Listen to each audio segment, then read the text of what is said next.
culture and tradition are always on the priority in Indian culture. So again, with that, first of all, let us do the Saraswati Vanda and enlighten the lamp in front of Ma Saraswati to start the second day webinar.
मां सरस्वती की कृपा हम सब पर बनी रहे.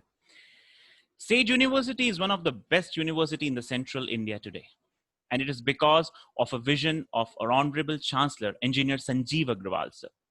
So before we should go with listen to the speakers, let us take a Sage University tour with this video.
Thank you very much. Once again, I welcome you with after the Saraswati Vandan with this tour of the Sage University. I welcome you on the second day of 2 days national webinar on redesigning Indian education system. Sage University with a vision to be the center of excellence committed to transforming students with aspiring minds into competent professionals and leaders of 21st century who shall contribute positively to the society. And with this vision, our Honorable Chancellor Engineer Sanjeev Agrawal, sir, has taken the Sage University into another height. Thank you, sir, for giving and motivating all the time for all these things. I, Dr. Naveen Dhingra, the moderator of the session and head of the Department of Institute of Biological Science, welcomes all the four speakers, Dr. Malaya Nayak, an entrepreneur, Mr. M. Dinesh Babu, Principal, SSTBSC from Kerala, Sri Sham Agrawal, Principal, Standard Public School, and Dr. Abu Bakar Umar Sehu, NIT Nigeria. I welcome you for the session. Our Honorable Pro-Chancellor, Sir Dr. Prashant Jain, sir, today he couldn't join us, but he has sent the blessings and wishes for all of us. He is a real motivator, and he is the one who enlightens us with the real path, with the true path. And he always believes that an education system should always be incorporated with the value-based systems. Thank you, sir, for always being with us. Thank you for always motivating us and guiding us with that positivity through which we could achieve lots and lots of things during any of the time period. Once again, thank you very much, sir. Don't let mental blocks control you. Set yourself free. Confront your fear and turn the mental blocks into building blocks. Yes, he's none other than the one of the Honorable Vice Chancellor of Sage University, Dr. Ravindra Bharadwaj. He's not only an administrator, an academician, a scientist, and keeps lots and lots of things within his mind and brain. With his enthusiasm, that zeal, and that motivation has led to the Sage University into another path. So I request your Honorable Vice Chancellor, Dr. Ravindra Bharadwaj, sir, to please motivate us and to open the session by his opening address. Thank you, Lanju.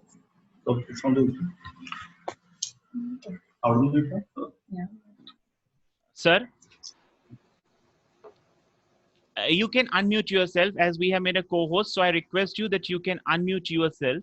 Okay, can you hear me now? Yes, sir. Yes, sir, you're audible. Good afternoon, everybody, and the distinguished guests who are here with us on Sage University platform and contributing for a new education system. So I welcome you all on behalf of Sage University. You are talking about redesigning the education system.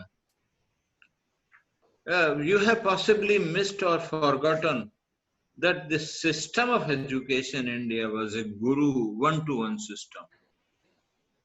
Today you have a classroom of 30, 40, 60 and even 90.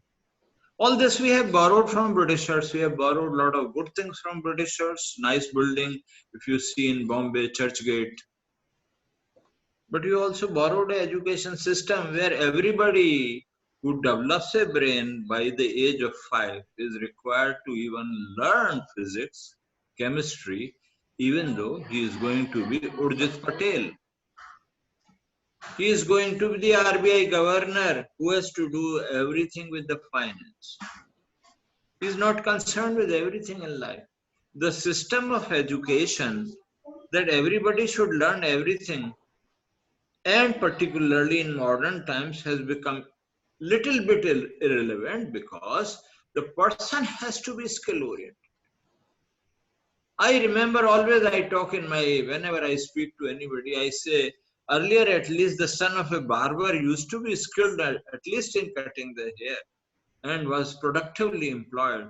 The son of a smith was productively employed. The son of a goldman was productively employed. But we have made them all unemployed. We have given them a degree that they just want to sit with a white collar, with a white shirt and everything, and they do not want to contribute for the growth. So you really have to think what skills you are imparting and what should be the purpose of education. The purpose of education is good human beings, those who are empowered, those who can contribute to the building of the society, the nation, but at the same time take care of their life and the life of this planet Earth. We are unable to take care. The temperatures are rising. The diseases are spreading.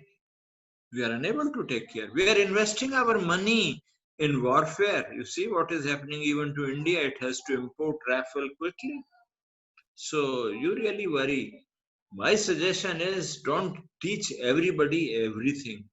I want to be a musician of the world class. Teach me music right from class 2, class 1 when I'm 5 years old and have developed 90% of my brain capacity. Why are you teaching me chemistry? I want to be an artist. Why are you teaching me chemistry? Think about it. Designing as per the human wishes, needs, his emotional well-being, and he becomes a contributor. But at the same time, everybody has to be empowered, able to make a living out of that, be empowered, able to understand and comprehend the society. And lastly, everybody should be enlightened. Enlightened. Are we enlightened that a dog standing out is also has a mouth and needs food? Are we enlightened? Where I am sitting, there are 6 peacocks and 12 female peacocks. Am I enlightened to understand that they also need food? I'm not. And in that COVID times, you have seen people walking from Bombay, from Gujarat, and from everywhere, and walking down, and nobody was enlightened. The whole country was not enlightened, including the government. We are not learned. We may be educated. It's time to be learned. It's time to be enlightened. I hope you will think about it and do something good to people in life. Thank you very much.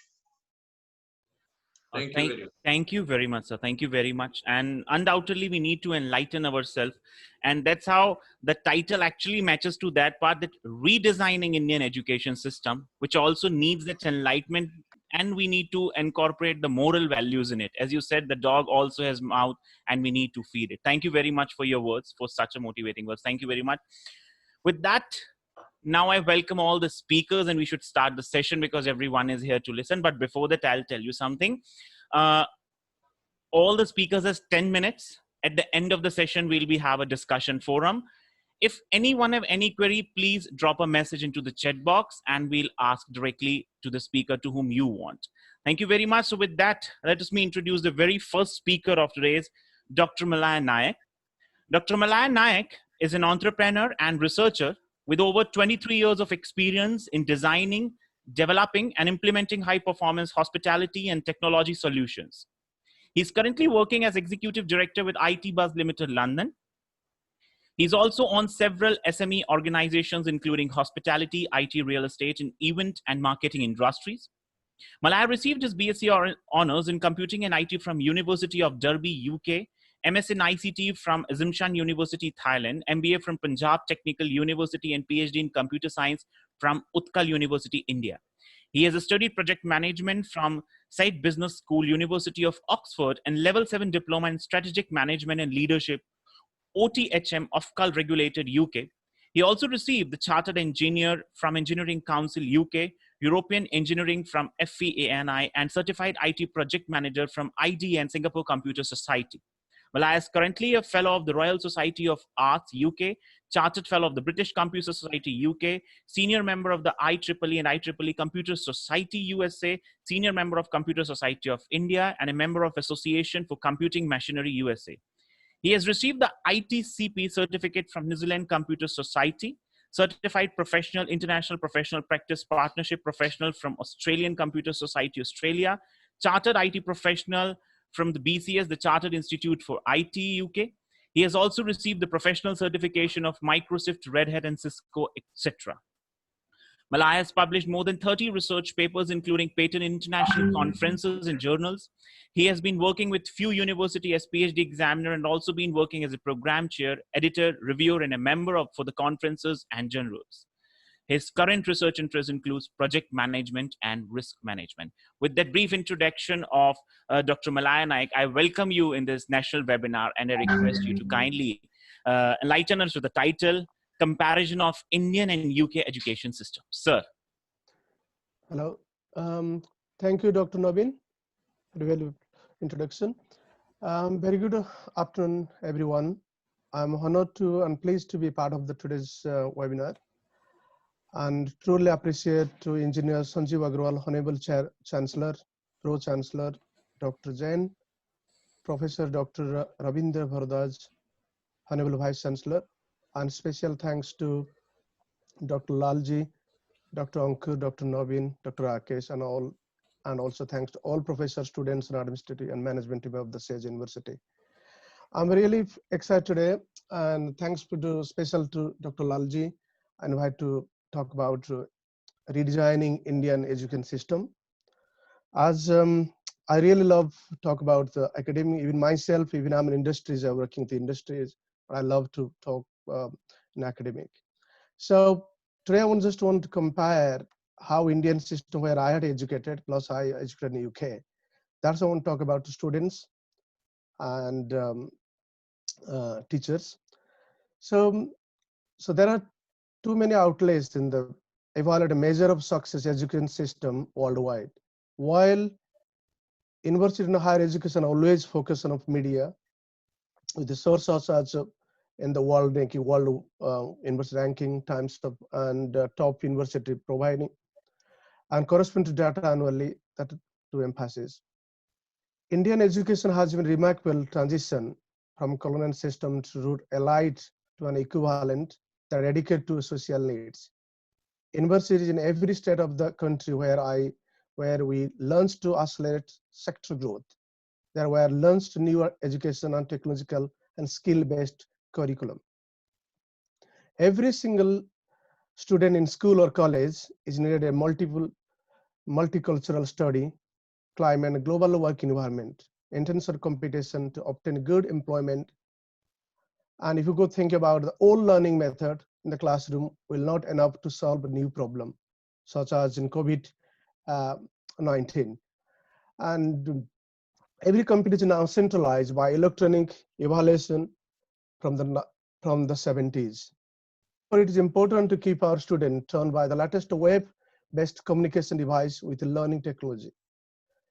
So I want to talk a little about educational reform in India. The education of India, the Constitution of India and subsequent constitutional amendment have made education for all mandatory. Educational literacy attempts are one of the three components which determine the Human Development Index and physical quality of life. Each year, millions of people graduate from Indian education system, many like skill in IT, engineering, effort taken by the government in education sphere to reflect in terms of rising literacy rate. At the tertiary level, the number of technical institutions and medical institutions has increased. As a result, the technical manpower has increased. Since the nation is aiming to creating knowledge society, these institutions should become enter and excellent like IIT. So education reforms in the UK, while regarded the single most important piece of the education legislation, where Education Reform Act 1988, and in UK there are main provision like no child left behind. That means everybody has to get education up to GCSE. That we must mandatory. The grant and all education is maintained by the local, like primary and secondary is managed by the government local councils. And the local management school are also direct finance come from local authority as well as. And also the head of the school, they take over the control of the finance. And here is the key stage, which were most important. All stakeholders were implemented through the different stage. Number of education objectives were to be achieved. So I'm just talking to compare now. So both education system, UK and India, is totally different each other. So let's talk about structure in the UK. In the Britain, the school age in Britain undergraduate, which lasts 3 to 4 years after finishing GCSE A level, and then you can go to specialization, and that we call honors degree. The measure of course we hear is called thesis writing and research based. And also there is a vocational level 2, level 8, level 1, level 2, level 1, level 2, level 3 equivalent to GCSE and A level. In India, we called 10th and 12th.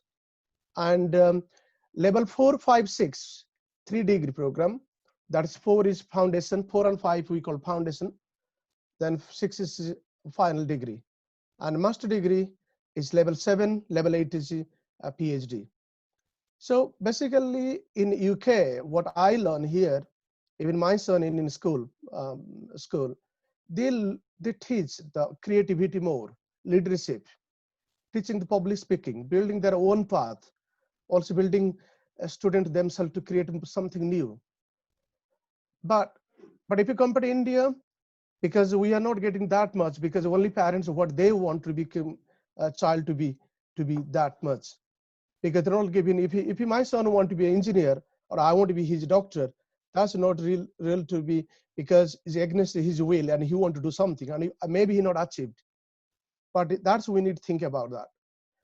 So nowadays all online, because COVID-19, everybody is the way it is a pandemic happened. Everybody is using online system.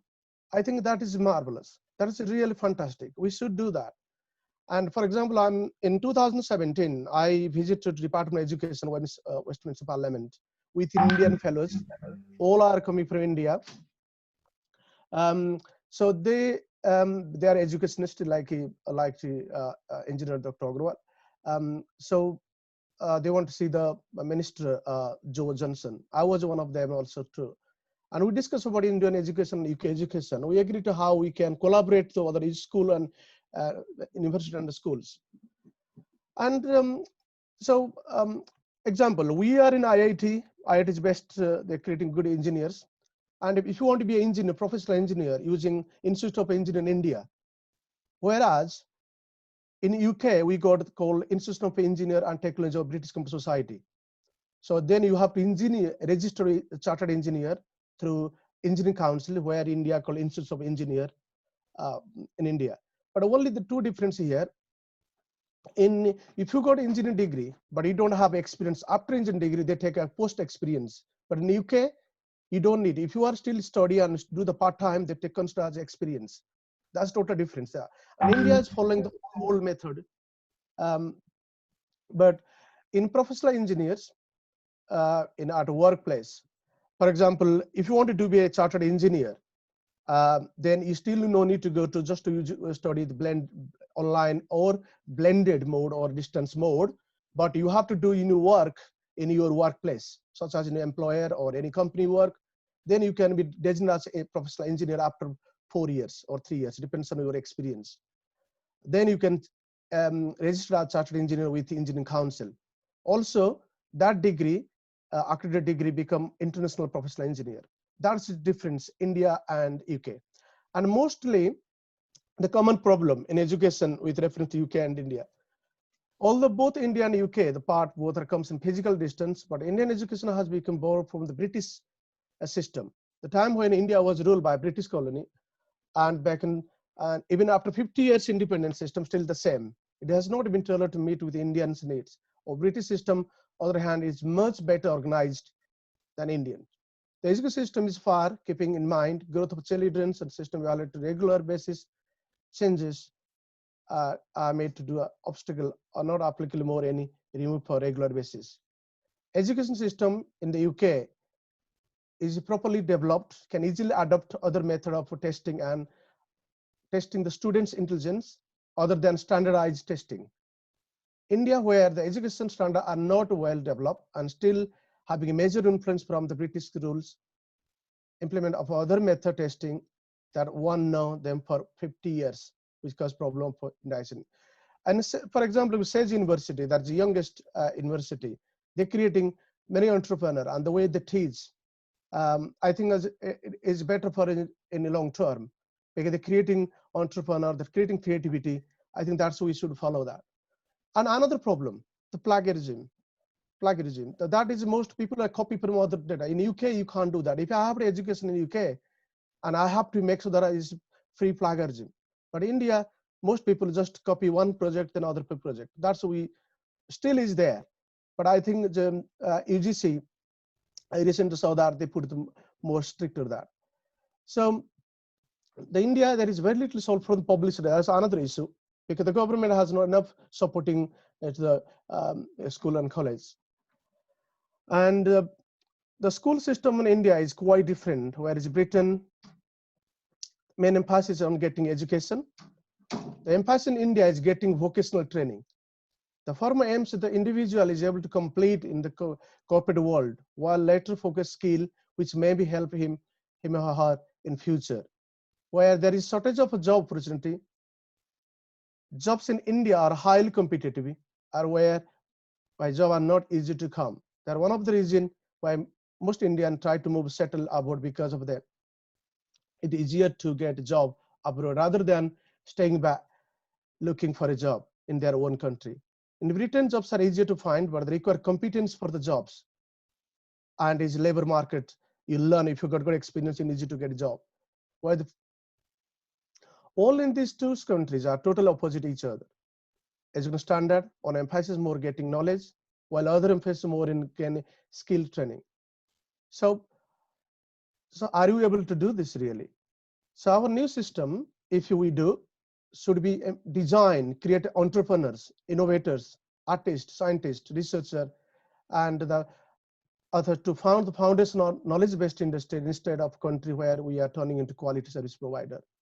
So this is very important what we have to do. And this time the COVID-19 and the students need to upgrade their skill, learn the good quality providing, and we need to follow the online. Online is very, in the UK, your degree not to be written is a distance online if you study, because you have to assess through your supervisor, professor, that they were system, and that academic degree is valid everywhere in the world. But India, not that, because if you study, if you can't study in engineering, you can't, because that ban with the government, they want their way. So this is today. I want to tell everybody, I think the best way you have to continue online with accreditation, and all policy you need to change in government. And thank you very much for giving a chance to talk about comparison. Any question, please? Thank you, Dr. Malaya. Thank you very much for that session. Yeah, we'll be having question, but after this, first we'll listen to all the speakers and then we'll have a discussion forum where we'll be having all the queries. But thank you very much. So the next speaker, Dr. M. Dinesh Babu. Sir, it has been mechanical engineering, master's degree in English literature and business administration, PhD in communication. Presently, sir is a senior secondary principal, CBSE school in Thrissur district, Kerala for the last 9 years. Master trainer of CBSE, city coordinator for National Testing Agency, CBSE city coordinator, Thrissur district, general secretary of Sahodaya School Complex, Thrissur, consultant, guided schools in affiliation process and in upbringing of the schools, academic auditor and mentor to CBSE schools, master trainer of CBSE and professional trainers in human resource development, conducted workshops in various fields such as training on effective teacher of 21st century, outcome-based learning, competency-based education, classroom management, career guidance, how to choose a career, goal settings and success mantras, motivation, life skills, effective parenting and how to choose career for their awards to the parents, leadership, and many more. With that, I welcome Dr. M. Dinesh Babu, sir, and I request sir to please enlighten us with your session with the title Redesigning Indian Education System or Pedagogy. Thank you, Dr. Naveen, for your kind words. Good afternoon, everyone. Let me thank officials of Sage University for inviting me to this webinar.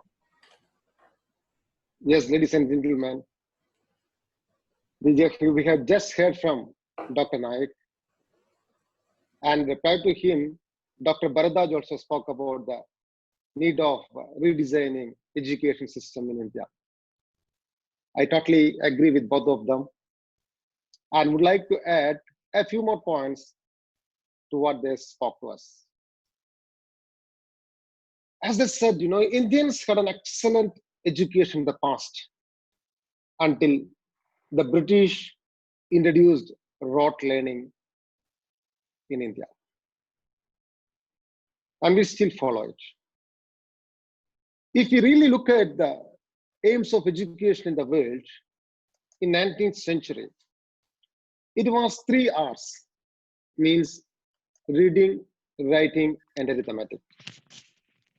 If somebody knew how to read, how to write, how to calculate the basic things, they were considered as educated.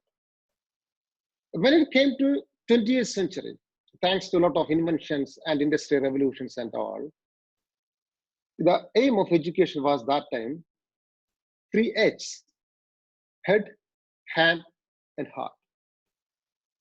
Now we are in the 21st century. The aim of education is PMIES, means a child must be developed physically, mentally, intellectually, emotionally, and socially. As educators, we are expected to do this. However, I doubt up to what degree we are able to achieve this. One of the major reasons to this is 21st century learners are taught by 20th century teachers by using 19th century teaching learning methods. We need to change here.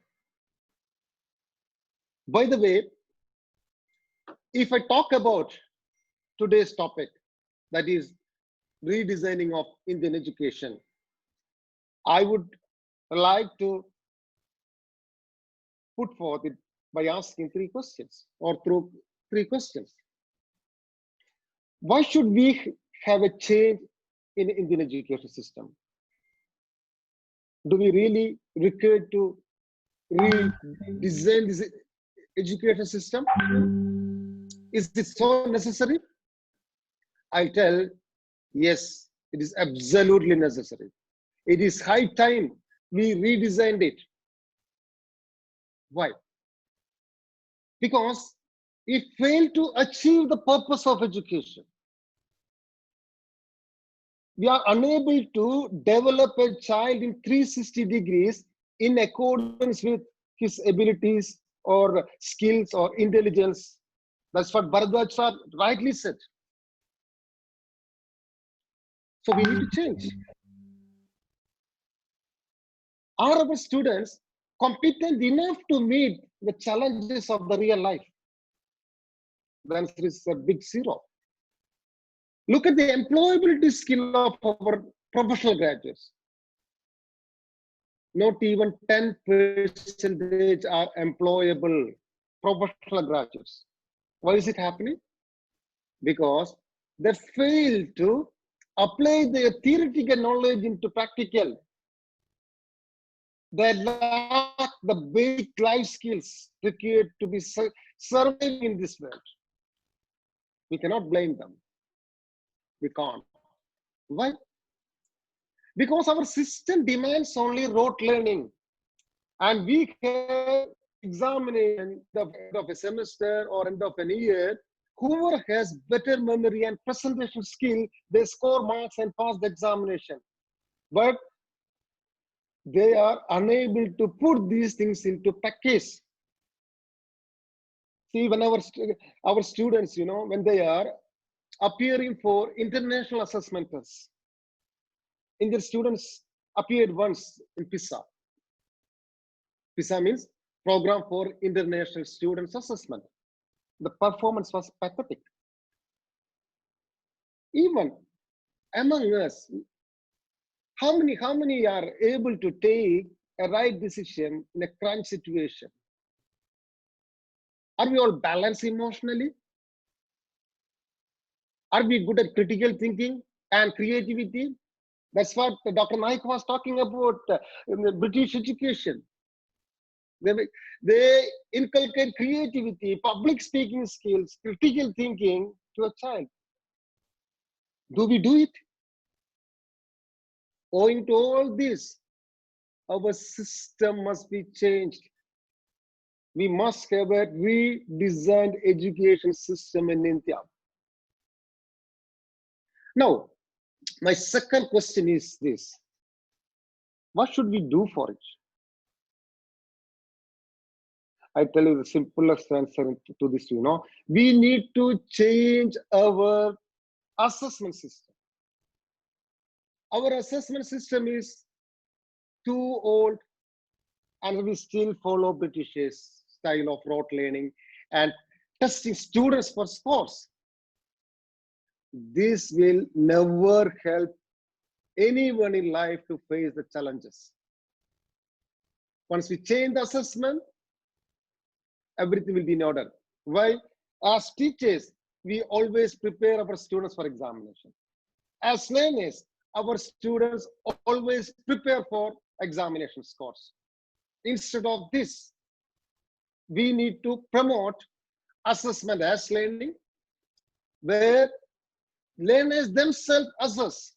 Assessment is done by them in each stage. And we need to promote assessment for learning, that is formative assessments. And student is assessed at the time of learning with the clear-cut rubrics. Everything is there in India. We have NCF, National Curriculum Framework, in 2007. It was formulated, and NCF talks about all these things. But I don't think we have implemented it to the right way. Now NCERT talks about learning outcome, minimum learning outcomes, outcome-based learning and all. These are answers to that. Look at competency-based education, because we need to develop competency to students. That's what Dr. Mike was talking in UK. It is happening. Now all the advanced countries it is happening. Competency-based education. We need to focus on that one, where a system which empowers a person to master skills, to accomplish tasks, to lead a productive and joyful life. That's very important. Joyful life. That is very important. So we should have a system which creates independent thinkers. Very, very important. Independent thinkers. Our education system will never allow someone to think independently. Socrates has said, no, he said long back, I can't teach anyone, but I can make the pupil to think. As educators, we have to give chance to our students to think. We must have a curriculum for that. And we must have independent, lifelong learners.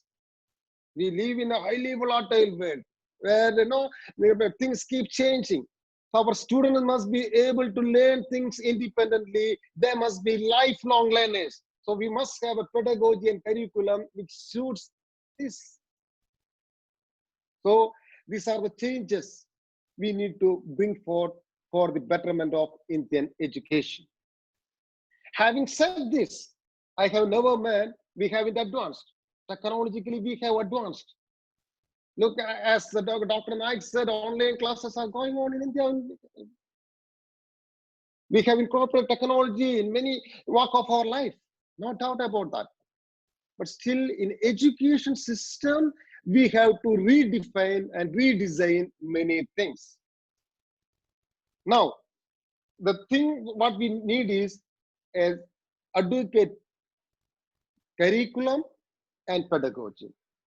What we look at is the curriculum is where 4 skills, especially, that is intelligent quotient, emotional quotient, social quotient, and adversity quotient are given equal importance. Along with the textbook, we have to go beyond the textbook. Still, we are slaves of textbooks. I tell you, our teachers or students, we don't do anything beyond that.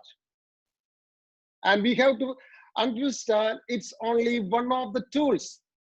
You understand the curriculum, we understand the outcome-based learning, where the learner and teachers know what is expected of them, what is expected after each topic, what kind of competencies are to be developed here. Once we understand this, and we need to use the different techniques for achieving this beyond our textbook. And we need to see that the real 21st century skills. That's what Britain is doing. That's what Sweden is doing. That's what Finland is doing. That area we have to start doing. Now, when I talk about pedagogy in the classroom, still we are with all the traditional fashion of lecturing methods. We have to change. We need to bring experiential learning to the classroom now. Learning by doing. Every learner involves in this process. They are able to reflect on their learning. Are we achieving it? If we do like this, what we will learn? How are we going to implement these things in our real life? Our pedagogy must change.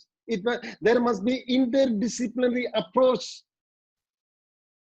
Life skills must be included or incorporated in our pedagogical system.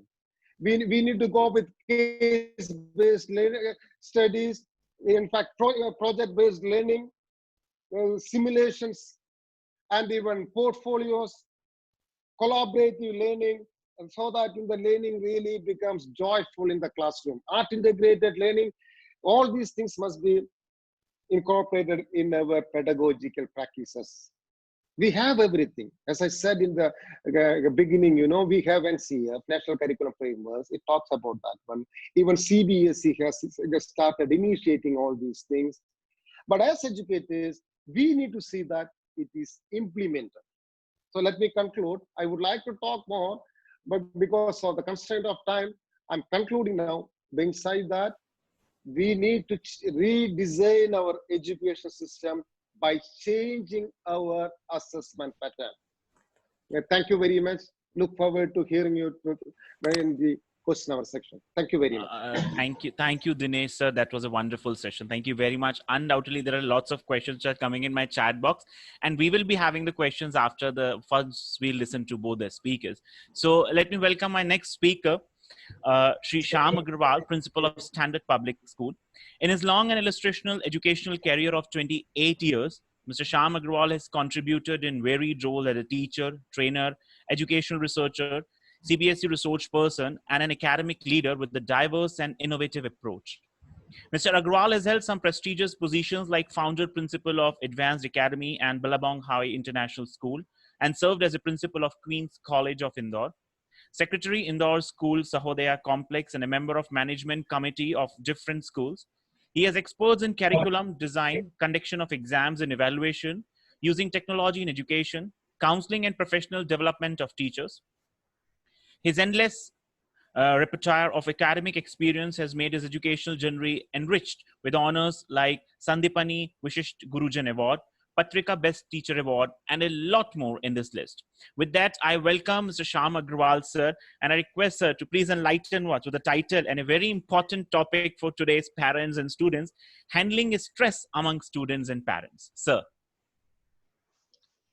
Thank you, Naveen, sir. Am I audible? Yeah, sir, you're audible, sir. Thank you so much. In nutshell, I'm a teacher and I'm proud of it. Good afternoon, everybody. Thank you very much for joining us. I congratulate the management, director, and all the staff member of Sedge University for organizing this national webinar for educators. My topic of discussion of today is handling stress among students and parents. And it's a really irony that I'm equally stressed as all of us because of this globally stressful situation of COVID-19. As we have time constraint, let us start our talk with understanding of stress. What is stress? It is a state of mind. It is a state of a mind-body reactions, a response to a situation. It is either to fight from the situation or fight the situation. Now, let us why stress happens. When we stretch beyond our limits, stress happens. When a situation or a condition is not acceptable to us, when we want to do or we get something but are unable, when ego is hurt in the form of feedback, comments or criticism, when we lose something which we feel as important. Stress is mostly due to fear of future or worried about past. It is not so much due to the present moment. It is always due to the perception of mind. What happens when we stressed? Let me give a flow chart of the cause and effect of stress and its course of action. The mind, when receives any threat, it transmits the pulse to our nervous system, which further transferred to endocrine system and then to the rest of the body. Stress thus first has the emotional impact, which in turn fails to balance emotion and creates anxiety, depression, anger, sadness, etc. And then it has a physical impact by which we suffer from some physical disease like blood pressure, heart stroke, ulcer, acidity, etc. The main factors of stress in students and parents are, talking about the factors, the first one is imposing expectation, unrealistic goals and over ambitions, fear of failure, image consciousness, lack of understanding, wrong definition of success, मेरा बच्चा best होगा syndrome. अधिकतर parents में यही problem होती है क्योंकि जब वो अपने बच्चे की स्ट्रेंथ और कैपेबिलिटी को ना देखते हुए दूसरों बच्चों से कंपेयर करते हैं. सिंड्रोम, तो मेरा बच्चा best, why not like other children. वो जब कंपैरिजन करते हैं तो then they see other children are the best. So imposing expectation is a don't make. This is my humble request to the parents. Whenever you take any expectation from your child, don't expect tension. Because her bar parent बहुत खुश होता है, बच्चा बहुत खुश होता है, उसको लगता है कि कुछ हो नहीं रहा है, तो वो unnecessary टेंशन एक्सपेक्टेशन की आदत बच्चों में डाली जाती है. So expectation are the most generous stressors giving rise to the venom of fear in the parent as well as in the child. Imposition of expectation by parents generally include their academic outcomes, career choices, job and salary. This surely puts a heavy burden on both the parents and the child, leading to stress. Now here are the dismal condition of our education system. What already Naveen, sir, Malaya sir and Dinesh Babu has spoken about our education system. The volume of applicants such as every year is a stretching point for the most of the parent. We are always in the lookout for the best and the brightest of the student to maintain the ranking, which ultimately percolates to the children in the form of parental expectation. The child always struggles with various demands of school in order of holistic development and the same time parent expectation of certificate and grades. Perfectionist and authoritative parents lead to stress among students since the child fails to follow parents at their perfection level. Unfulfilled dreams and desire of parents develop demands from their children to fulfill their dreams without understanding them. High expectation from peers and society to get their recognition in public as a social member also make the parent and the child stressful. The second one is unrealistic goal from parents, which is fixed to a child and always become over-ambitious without judging the child's ability and potential, protecting their child from a lifetime of regrets and heartbreaking rejection as a parent's responsibility. However, sometimes they raise the stakes too high for the children to cope up, make the student ambitious but not unrealistic. The slide itself gives the concept of both the age of the child and the size of fruit. The same, it happens with the goal. And similarly, ambitious to over-ambitious. Ambitious is good in a positive side, moving from one small pot to the higher pot, but not taking the condition of flying. Jaisa ki fish pond, one pond to second pond is a good, but if the fish can think for fly and fish can think to climb, it becomes over-ambitious.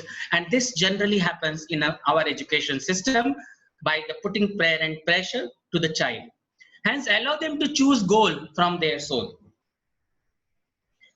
What makes goal unrealistic? Whenever the parents think that untimely they fix the goal, the larger than their resources, larger than their abilities, and over-ambitious. Rather, the parents should create smart goals. They should have a specific, which can be measurable by the given interval of time, that can be achievable as per the age requirement, relevant, and time bound.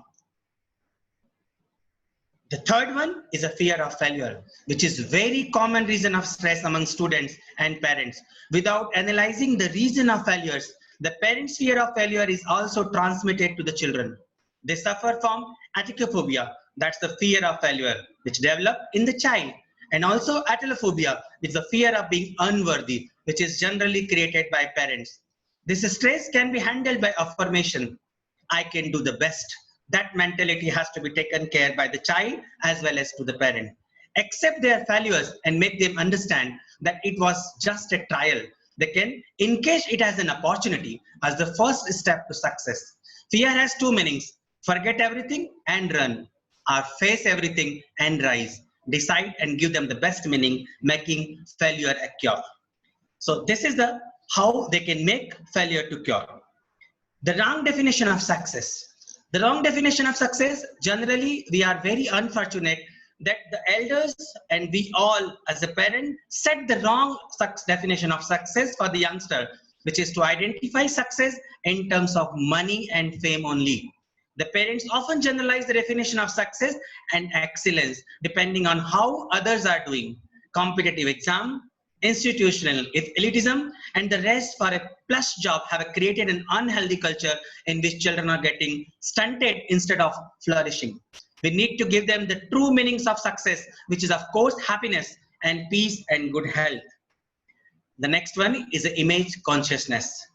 Another factor is image consciousness, which generally happens to the teenagers and their parents. Since parents think their children are their visiting cards, social standing is a big cause of parental pressure. Caring more about how the world perceives them can be render parent ignorant about the true talents of their children. This image shaming also stresses the child who is already conscious about his looks, peers, career, family, fame, and recognition. Lack of understanding. Between the parents and the children, this gap due to the lack of time investment, rather it is a higher side of demand investment. Parents hence need to act wisely and apply the wow strategy to minimize each stress. Let us stand with them and to understand them better. The first, parents should acknowledge the child as it is the worth of the child. The parent should care and love for what you as originally you are. And the parent should have a trust as welcome their space to grow. Mera bacha best hoga syndrome. This is a very common psychology which every parent carries with their child, and that's the problem comes that every time they create stress among students since they always ignore the ability of their children and find other children better in comparison. Please don't put them to the test every time. They are not you're going to pick be the best for your child because every child is a unique. How to minimize and managing stress. I have just taken the 6 primary R's which are very, very important. The first one is the restoring balance, relaxation, relationship, releasing emotions, recreation, and responsibility. Now let us look into the 6 managing stress. The first responsibility. Help your child to prioritize their goals. Be a supportive, not to be a decision maker. Be clear about the things they can or they cannot do so. Looking their strengths and opportunities, weaknesses. Identify with the broader vision of the child's future, not to be limited with engineer and doctors. Relationship. Improve relationship with your child. Be a supporting system. Sort out parents-child differences, which is a very common as on daily basis. Be flexible about their needs. The next one is the relaxing emotions. Take control of your emotion as a parent. Express your love and care. Remember, frustrations causes aggression. So every time there should be a checkpoint that how much we have given time, how many times we have interacted, how many times we have invested real time with the children. Recreation. Stay optimistic. Involve yourself in activities along with your child because the children are always look their parents should participate in various activity of the schools. Now this is the right time where the children and parents are sitting at the home and this time can be learned together. A lot of activities which can be carried out at home. Relaxation. Learn to stay calm. Many times the children learn to understand habit of listening. Pursue common hobbies, maybe music, singing, dancing, joining any gym exercises, meditate together. The restoring balance. The stress is a very normal and inevitable. Many parents and children took it as a positive and they perform better. But many of us, we took it as a negative and then we perform worse day by day. So maintain a healthy lifestyle. Diet, sleep, and patterns can be checked out to reduce or managing stress in day-to-day basis. Work-life balance. We know the both parents as they are working, they should find out the time to balance work and life for the children. Give space to each other. Seek help to each other whenever under stress. This is a very, very important vicious cycle which we have to stop thinking about this vicious cycle. In this vicious cycles, the priorities pursue money, pursue fame. That has to be changed. Because of this reason, it ultimately they are suffering with health lose joy, less creative, less accomplishment, less recognition, less money, and more stress on the priorities. Rather, we should move into the virtuous cycle. In this, our priority should be pursue health, pursue knowledge. And with this, they can enjoy more every day. They can be more creative. They can be more accomplishment. They can be more recognition, and they can, in terms, they can earn more money, and they can continue stress on the priorities, which is in positive mode. Don't believe me, whatever I said, but do not wait for proof. Explore, experiment, and experience. As a physicist, I must say that the modern science is the meta science, which requires proof first, then trust. And as a spiritual science, that is energy science, we said we need to believe first and then proof comes. So we need to handle stress by applying the later one. Let me conclude with a famous line of Osho. Don't try to force anything. Let life be a deep, let go. God opens millions of flowers every day without forcing their birds. We make the rule together according to our children ability. Thank you, and over to Dingra sir. Shamsa, thank you very much for that wonderful session again on that Thank you. stress. Thank you, We'll sir. come for the questions. I have a humble request as participants are requesting if you could share this PPT with us. They want it, if it's possible, sir. Yeah, thank you, sir. I'll definitely share. Sure. Thank you very much, sir. So let us come to the next speaker for today's. The next speaker is Dr. Abu Bakar Umar Shehu he's a professor in NIT College and HOD of Social Economics, NTI College, Nigeria. As you know, the diversity always requires in the workplace, and sir has taken that challenges and he works in the field of workplace diversity, as well as SME is one of a very important part of Nigeria, and sir has done a great role in that part. So with that, I request Dr. Abu Bakar Umar Sehu sir to please enlighten us with his title called Changing Role of a Teacher. Sir.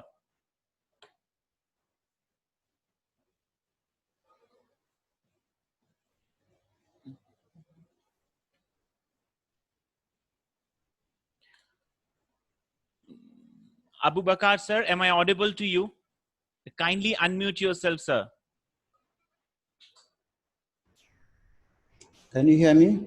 Yeah, now you're audible, sir. Oh, thank you very much, Dr. Naveen, for giving me this wonderful opportunity to participate in the two-day webinar organized by SET University on a topic called Redesigning Indian Education System.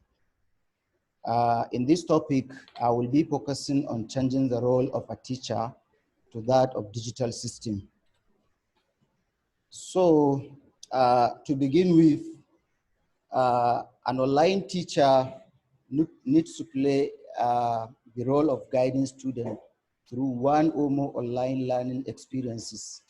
After all, different online learners prefer different learning styles and modes. So online teachers need to change their mode of teaching accordingly to provide personalized education. Such learning experiences are usually designed and planned long before the course starts. This way, the teacher can devote more time to guiding the students and less time to prepare lessons. The teacher makes sure to channelize the focus of learners toward key concepts and ideas. Therefore, it is not hidden that online learners need to remain motivated throughout their online courses. Online learning is hard work. Studying online can feel isolating and discouraging without a proper dose of motivation and encouragement. Therefore, an effective online teacher needs to make good efforts to communicate specific encouraging messages to individual learners. Most importantly, they need to provide constructive feedback of which the teacher needs.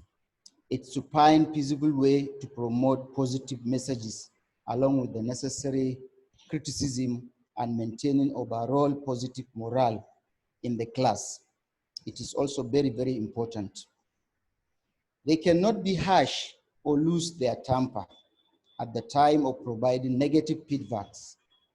Pointing out the weak areas of any student, they should educate the student as to how they can better himself in that area. There are times when a learner may fall into negative comments about themselves. At such times, the cheerleader needs to find ways to listen well and should help students overcome their fears or worries by providing relevant solutions. Providing feedback is an important duty of online teachers. For instance, online teachers at an accredited online school in Cambodia have provided genuine feedbacks in a timely fashion so as to contribute to the academic as well as personal development of a child. When online learners get proper feedback, it helps them to get better and work on their weaknesses and identify their actual strengths, as well as to strive to get closer to meeting their learning objectives. Therefore, the online teacher acts as a mirror, showing the student the actual selves. Online teachers need to be good learners themselves. This is because the online teaching techniques change pretty often. So they need to train themselves first before taking any online classes. Thus, the need to lifelong learners, they can model that learning for their students in multiple ways in the virtual classroom. The teacher can be an active participant in online discussions. They need to share what they are learning about the subject. They might also have to complete all or parts of some assignment, sharing their work with the students. This clearly forms a healthy and nurturing online learning community.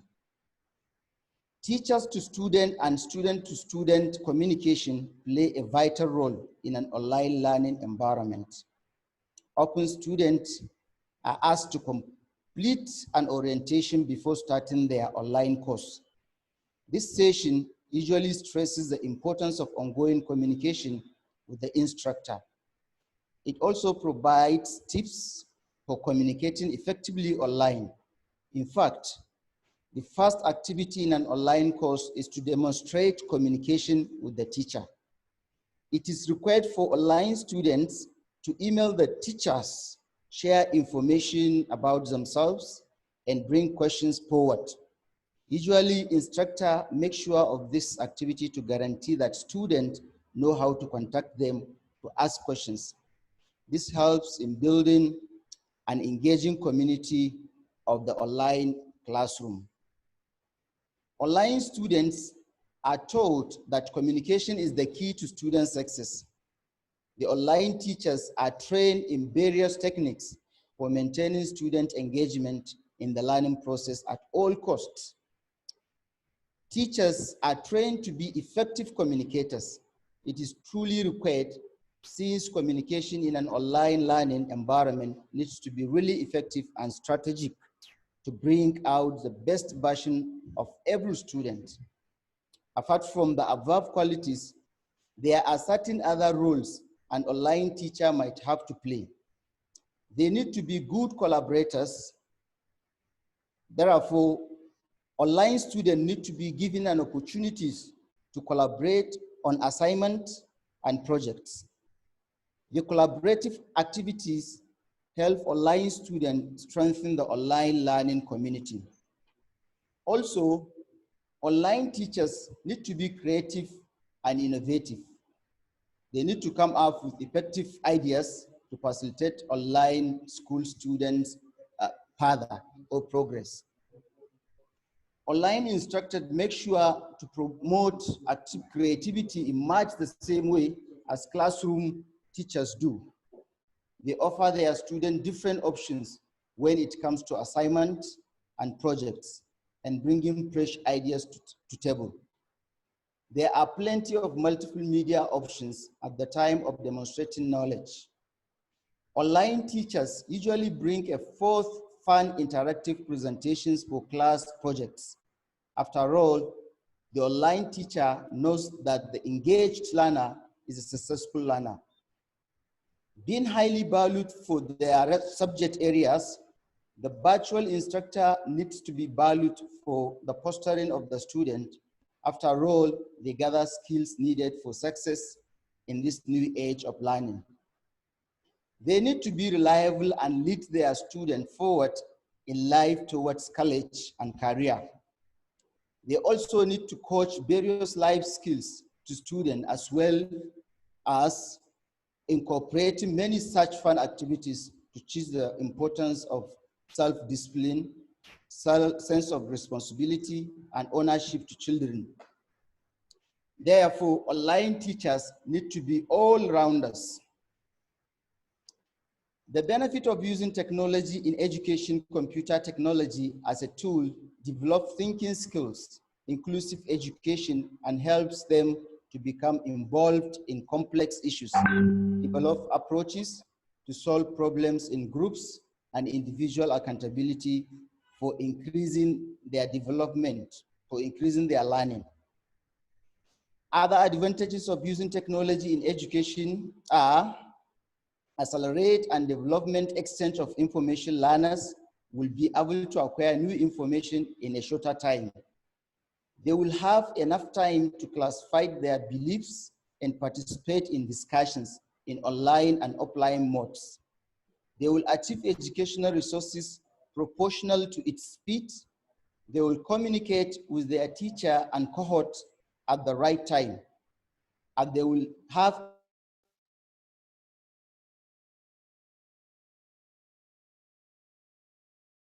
flexibility and self-directed learning, and also individual learning will be facilitated, and exploring of convergence and interaction, dialogue and exchange of information, knowledge and human culture supporting active learning and various learning strategies.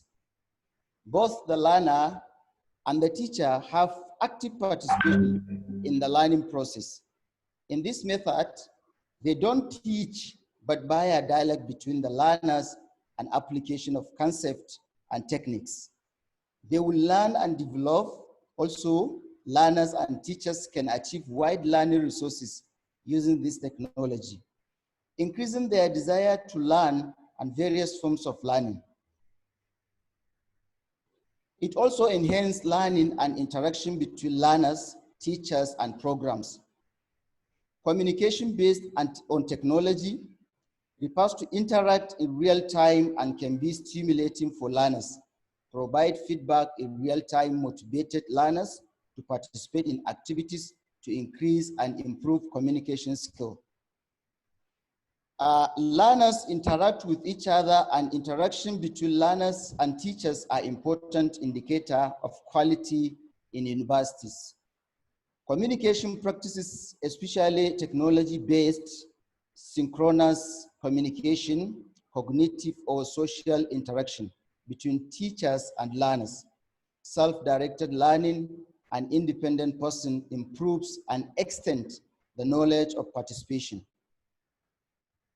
The attention, growth, and motivation of learner taking advantage of audiovisual possibility to understand any material and increase labor productivity will be considered not only as a tool, but also as an instrument of change and innovation in the training. Use of technology helped to create the condition embodied in the learner's mind and increases their understanding of lesson and help them to learn and explore. Therefore, the productivity in the education system will be increased. Develop and promotion of informational literacy skill. So with this little information that I have, I would like to stop here. Thank you very much for giving me this opportunity to share my thoughts on this wonderful topic. If there are any questions, I will be there to answer it. Thank you very much, Dr. Nadim. Thank you very much, sir. Thank you very much. Undoubtedly, there are lots of questions to be asked. So we'll be opening with a discussion forum. And we have an ample of questions here, but understanding the time, we'll be only picking up some of the questions. My first question to Dr. Malaya Naik, sir. Malaya, sir, are you there? Am I audible Yeah, to you? yeah. Hello? Hello, Malaya, sir. Am I audible to you? Yeah. Yeah. Sir, one question is there. When we talk about the Indian system, we always talk about some of the specific subjects, science, engineering. We have focused on a single way, like arts and commerce is not going to give you a good career, whereas science and engineering is going to give good career. So how you differentiate this part from a UK-based study and an Indian study, and how we need to improve in an Indian culture to that part, sir? Okay, thank you very much, Navin, Dr. Navin. As I'm origin from India, Yeah. and I have studied Indian education system. But what exactly we do there, we focus on more theory and than practical, developing more creativity.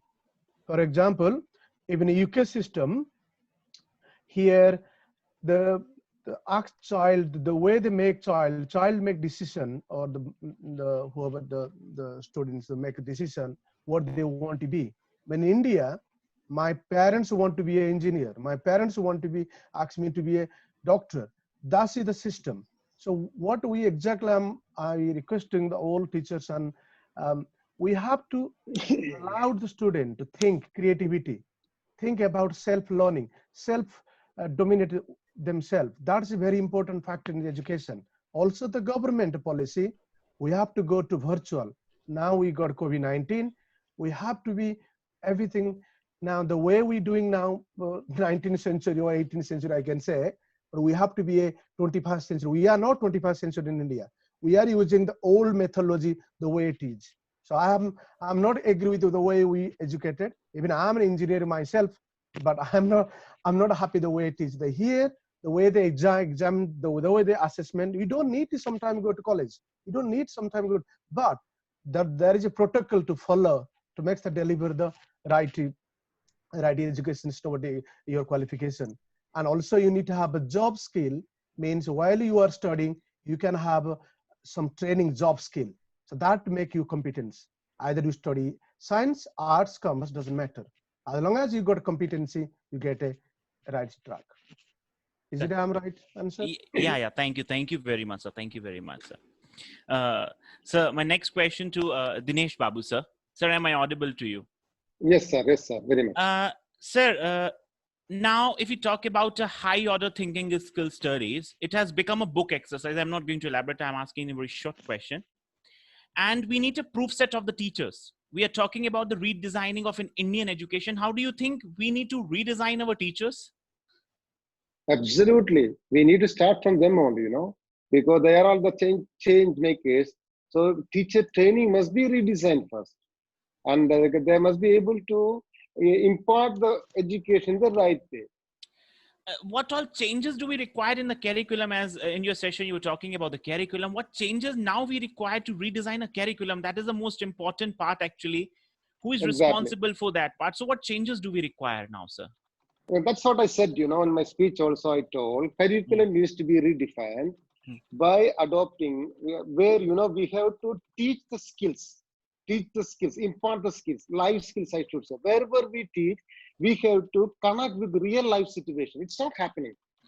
We teach, okay, and whatever we teach, it is delivered in a simpler language. Students understand it, and they by heart those answers, and same type of questions are asked in the examination, and they score mark. We are all happy. This must be changed.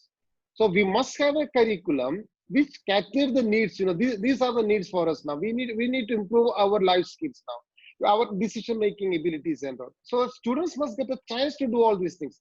So, and especially in our pedagogy, they must learn things by doing. Experiential learning, that's what I spoke about. Experiential learning must be our need of the hour.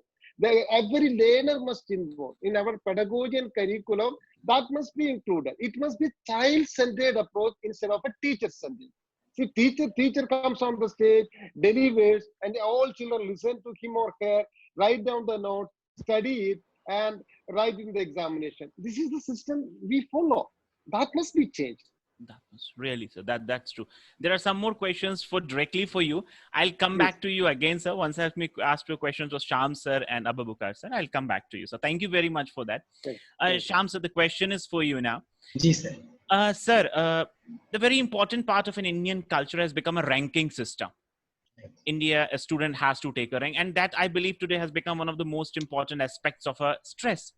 Sir, first, how we need to deal with it, but not with the words. Like we can, okay, fine, student has to take a rank, that is a good thing.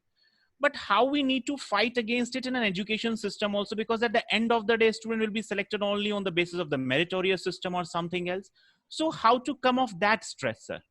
Yeah, actually, sir, thank you for the questions. The answer is very simple. Now, what happened? The education system, as all the speakers were talking about in the education system, now this education system is also, changing. If you find that education, like this year, we have a lot of changes. Now they are coming with the skill oriented, where the ranking will come. But now with the subject knowledge and content will also be checked. So when this ranking will come, automatically the pressure will reduce. Because what happened now, our examination system is that you have to give the answers, whatever question has been asked. And if the child is able to write the correct answer, whatever the rote memory based on that, then in this case, the ranking suffer. But when it comes more and more application part, creative thinking questions and high order thinking and application, so there the ranking will reflect original sense, then the pressure will reduce. Actually what happens, sir, because from the beginning only the parent expect that my child should be best in all the areas of the, maybe good in music, dance and sports and then education. So if it has been integrated together, then that the real ranking and that will be reflected by the child, so that pressure will automatically reduce, because now that ranking will not only on academic, now the ranking will be in overall development of the child, with a lot of different skills can be integrated. Now CBSE is working art integration, artificial intelligence in the part of syllabus, so there the pressure will further reduce, sir. So there will be the assessment will be on the basis of his or her criteria. Yes, that's really nice, sir. Thank you very much, sir. Thank you, sir. Abu Bakar, sir, the next questions for you, sir. Okay. Sir, Yeah. my question to you is, as you said about the online classes and assessment, what will the online class will affect? Do you think that online class will affect the assessment of the activities or other things? What could be possible in the classroom? Yeah, first of all, the teacher has to be well excelled in effective communication. You get, when a teacher is having a fluency in communicating with the student, they will be able to understand him and they will be able to know where he's heading to. Then secondly, the teacher has to be a person who loves technology. You get, if you show the student that technology is your passion, they will also try to imitate so that they can adapt to some of your behaviors when it comes to adapting themselves to technology. Then there is need for creating also a seminar, you get, that will be energizing the teachers, telling them how important the classroom session is. You get, try to come up with a high level of advanced technological equipment. You get, to the extent that they will expand their reasoning capacity. They will try to also inculcate new ideas. They will try to be updating themselves all the time. So when the government has come into this system, I think it is going to be the best system ever than that of the normal classroom session. Whenever there is an inculcation of new ideas, new technologies, you get, and so on. Then there is also, as a teacher, you need to know your subject of discussion. You get, if you know what you are doing, definitely by the time you stand before the student, they will always be mesmerizing you. They will always be aspiring to become like the way you are. So with this, I think we shall have a serious changes in the online teaching or digital learning, inshallah. Thank you. Thank you very much, sir. Yeah, Dinesh, sir, that question is for you from Mr. Shaji Chako. Yeah. can we expect the change in the assessment pattern from the education board? Then only we as the teachers can think of changing our teaching pattern to promote the learning and gain marks rather than focus only on final academic report without any learning. Exactly. So excellent question. Excellent question. Yeah, The problem is that, because still if a student wants to go for higher education, the score is only considered for that. So the assessment system must be changed. What I understand, it is being worked out. So definitely we will have assessment system where the real knowledge, skill, attitude, and value of students are assessed. Absolutely no doubt. true. We No will doubt. have an assessment where a learner is able to demonstrate learning. That's the point. Demonstrate learning. We will have an assessment system where learning gap is found out, so that remedial teaching or enrichment teaching can be initiated. We are in the right direction. That day will come. As educators, we need to change. As I told you, 20th century teachers using 19th century technique, that must be changed. Already policies are changed. Maybe barring assessment. Okay, in other classes, maybe in 1 to 8, it is with you. You can do it. 11th, maybe wherever we have board examinations and all, okay, we may not have that much freedom to go for this kind of assessment. But other classes, you can do it. Did I answer to his question? Yes, sir. Absolutely, you have answered it. I could get that all the points what the Mr. Shaji Sakwa sent thanks to me because he has to send the messages to me. That's why he has said thanks for that answer. Thank you, sir. Thank you very much. Malaya, sir, that's question. Next question is for you. Malaya, sir.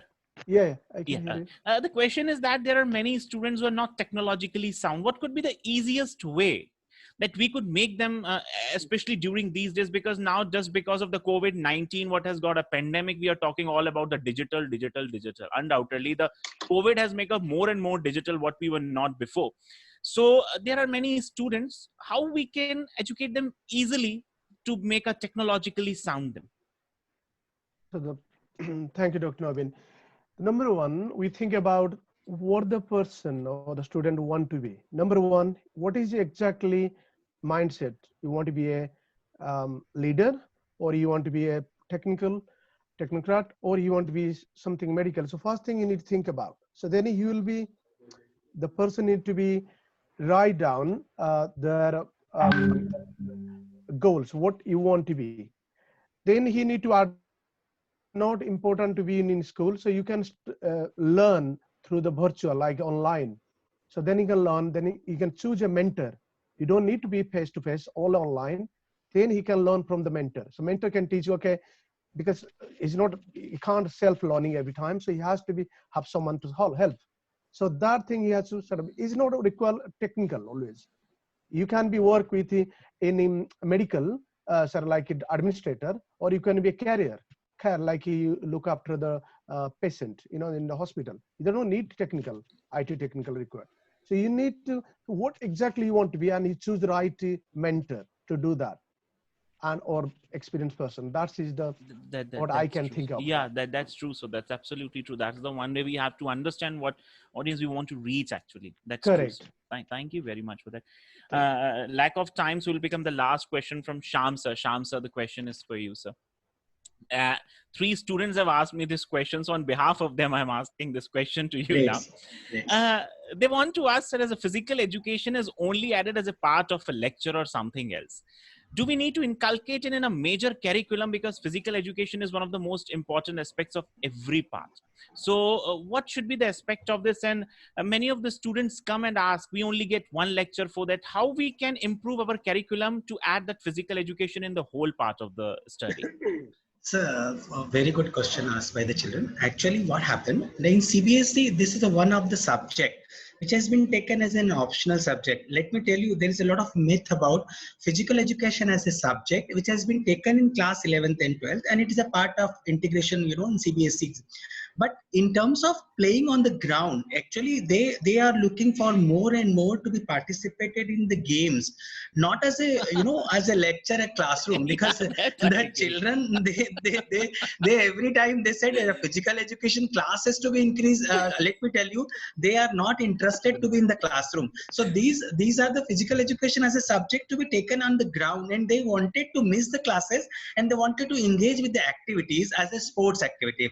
So I think if it is a little bit time can be considered in the school and colleges, and they can be play every day, maybe half an hour and 1 hour, then I think their problem will be sorted out without asking their additional subject in class. Let me tell you. Yes, sir, I agree, because I remember Dinesh sir is very clearly in the session starting. He has said from a theoretical to the practical approach is very important nowadays. Yes, true, And I sir. believe students don't like to learn any of the things in the Correct. classroom. He wants everything in a form of activity. Yes, that's the reason. Thank you very much once Thank you, sir. again. Thank So you, sir.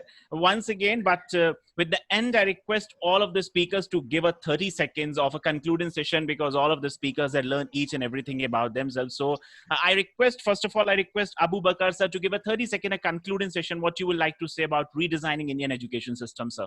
Okay, first of all, I would like people to know that whenever we give attention to digital system of learning, it will come to a stage whereby it will be far better than that of the normal classroom session. It is just for us to give more emphasis to the digital learning than the normal class session, because whenever we try to adapt to that system, it is going to be highly competitive in this world. Thank you very much. Thank you. Thank you very much, sir. Malaya sir, I would like to request you for give a concluding session, sir. Concluding remarks, sorry. Right. Thank you, Dr. Naveen. For me, as I want to really emphasize a couple of things. Number one, we have to change in India. Number one, we have to change the education policy. The government is managed. We have the way government handling.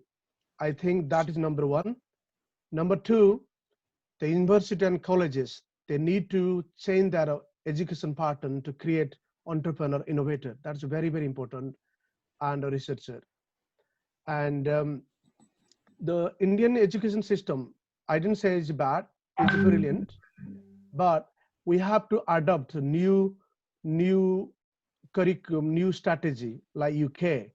The way they are online, you don't need to go to university. I said before, you have to, even home, you have to assess the assessment. Like my colleagues, all three colleagues told me, told you today, the way we have to assessment the education system and examination, but we are not going back to 19th century. We have to adapt to now virtual, and must be degree or education must be accredited. And government has to involve these things, because the government is running very old method. And I know it's changing, but it takes again 50 years. So that's how I want everybody to understanding and change our society policy or the education policy. That's very important for that. Thank you very much, sir. Thank you very much, sir. Sham, sir, humble request to you for a concluding remarks. Yes, I would like to communicate with these two simple, that can be taken as a C, and then we can take it as acronym of C and CAR. Now, de-stressing is like managing stress and de-stressing themselves. They should have to take proper sleep. They should eat proper food, and then they should have the proper exercises. And with this, if they can parent accept the principle of CAR, that if it is a child is need to be changed. If it is a changes possible, they can be changed. If it is, they have to accept unchangeable. And if they find that cannot be, they can not be accept the unchangeable, then they should remove and rethink for the child's betterment. So I think this is the CAR principle, the change the changeable and accept the unchangeable, and then R is the resolve and rethink for the child, will definitely reduce the stress in everyday's parents and child lives. Thank you. Thank you very much, sir, for giving that CAR word and making it a mind stick. Thank you very much, sir. Thank you, Dinesh, sir, I request you for your concluding remark for the session. Okay, thank you, Dr. Navi. See, what I would say, We need to stop teaching students to test. Instead of that, we need to teach the students to learn, and learners must start learn the things to learn. In other words, it must be driven instead of chapter driven approach. So wonderful future, because very talented Indians are abundantly talented. If the right environment is given, we will blossom like anything. We will be well beaters, no doubt in that. Thank you very much. Thank you very much. Once again, thanks to all the speakers, Mr. Malaya Nayak, Dr. M. Dinesh Babu, Sri Sham Agrawal sir, and Dr. Abu Kakar Umar. And we could understand that we need to work on our curriculum. We need to go for more towards the practical approach. Classroom should be converted into more towards the activities, and that's how we could groom our education system. Once again, thank you very much to all the speakers for such a wonderful session and grooming us with redesigning Indian education system. Thank you very much. We will continue with award ceremony. We have selected some of the teachers from various schools for this award ceremony, so I would like to reveal their name. The first is Mr. Samir Sheikh from Libat Public Higher Secondary School. Mr. Dilip Patidar, Ma Umia Patidar Higher Secondary School. Mr. Ritesh Sharma from SVM Higher Secondary School. Mr. Utia Sarkar, Dreams Institute of Technology. Ms. Anjana Sirvi, Elegance Academy. Ms. Jibi Papachand, St. Thomas School. Mr. Pankaj Pandey, St. Venus Senior Secondary School. Ms. Tarannum Siddiqui, Sainath Memorial High Secondary School. Mr. Vibha Pathak, JVP Public, DAV Public School. Dr. Sudhanshu Shekhar, Primary School. Ms. Yogendra Tiwari, Holy Trinity School. Mr. Shailesh Rathore, Government Excellence Higher Secondary School. Mr. Vipul Namdev, Government Model College. Mr. Ashish Solanki, BCG Public Higher Secondary School. Ms. Pooja Kumari, SASTRA. Ms. Pranjali Sharma, Gurukul School. Mr. Nafis Uddin, Nimar ISET Academy. Mr. Yogendra Chandak, Chandak Institute. Mr. Sudhir Kumar Rathore, Government Excellence Boys High Secondary School. And Mr. Rakesh Joshi for Sainath Convent School. Congratulations to all the teachers. They have done something great in their work. They have done something as a teacher. They have done out of the box. So I congratulate all the teachers once again. And now I request Miss Neelam Chaudhary ma'am, headmistress of Sagar Institute of School Bhopal, to give a vote of thanks for the session. Neelam ma'am. Thank you, sir. Thank you very much. Am I audible? I hope I'm audible. Yes, ma'am, you're audible. Okay. You're audible. Thank you. Good afternoon, Honorable CMD sir, ED ma'ams, Vice Chancellor of Sage University, other dignitaries of our most valued invited guests and teachers. I, Neelam Chaudhary, Headmistress, Sage International School, Ayodhya Nagar, deem it a great honor to propose the vote of thanks to all who have helped us in making this webinar such a resounding success. On behalf of Sage University Indore and the entire fraternity of the institution, first of all, I extend my most sincere thanks to the Almighty God for making today's webinar a grand success. On behalf of Sage University Indore, I extend a really hearty vote of thanks to our respected CMD, Engineer Sanjeev Agrawal sir, who spared time from his busiest schedule to grace the occasion. We had an opportunity to hear your thoughts, sir, and this will surely be going to encourage us in our future event. We are all inspired by your great words. I'm immensely thankful to Executive Director Ms. Shivani Agrawal and Executive Director Ms. Sakshi Agrawal. Your thoughts have enlightened our minds and have shown us a new path. My sincere thanks to VCM Dr. Prashant Jain for providing encouragement.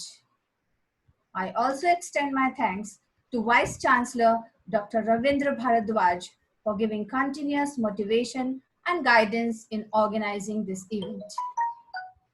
We also would like to acknowledge our gratitude to the panelists of this webinar for gracing the occasion, finding and sharing their valuable opinions both the days. Mr. Shirish V. Pandey, Asia Pacific Head, Red Hat. Mrs. Punita Nehru, Principal Shri Satya Sai Vidya Vihar. Mr. Sujay Nair, President, TRASA. Mr. Radhakrishnan C., Principal, Hillside School, Hyderabad. Mr. Malaya Nayak, EDIT Buzz Limited, London. Dr. M. Dinesh Babu, Principal, CSM Central SS School, Kerala. Shri Shyam Agrawal, Principal, SPS. Dr. Abu Bakar Umar, Shehu, NIT, Nigeria. Thanks to other dignitaries. I need to mention my deepest sense of appreciation to Dr. Ankur Saxena, who is the convener of the event, and his team. My deep gratitude to Dr. Naveen Dhingra, moderator, for smooth running of the webinar. An event like this cannot happen overnight. It requires a lot of planning. We have been fortunate enough to be backed by a team of very proactive and dedicated staff of our institution who are well versed in their job. I also extend thanks to all the staff members for the enormous cooperation within the organization. With a deep sense of appreciation, we thank our loving teachers. I would also like to thank the people who work behind the scene to make this event happen, our technical arrangement team and all the team members. Our sincere gratitude goes to all well-wishers for your rock-solid support system and encouragement. Without your support, we were not been able to achieve excellence. Thanks to all the participants for giving their valuable time for the event. I congratulate all the teachers who won the award. My sincere thanks to everyone. Thank you. Thank you very much, ma'am. Thank you very much. I would like to also thank my technical support who has been technically supporting me all the time, Mr. Kush Bhushanwar, because without his help, I couldn't make it successful. Thank you very much once again for such a great session. And hopefully we'll bring into the redesigning Indian education system. Jai Hind, Jai Bharat.